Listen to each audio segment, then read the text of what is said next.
ఇది నేచురల్ చెప్పండి master. Without oil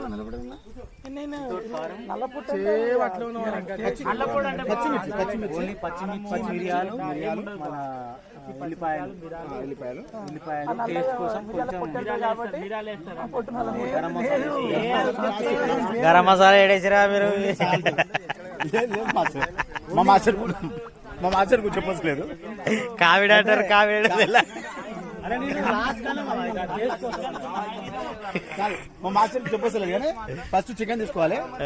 chicken తీసుకున్న తర్వాత దానికి తగినంత పచ్చిమిర్చికి తగినంత ఉప్పు అంటే సాల్ట్ తగినంత మిరియాలు ఉప్పు అంటే సాల్టా. అయితే ఇవి తగినంత తీసుకున్న తర్వాత అన్ని ఒకటైన చికెన్ లా కలిపేసుకొని కుండ ఎట్లా పెట్టాలి ఎప్పుడైనా.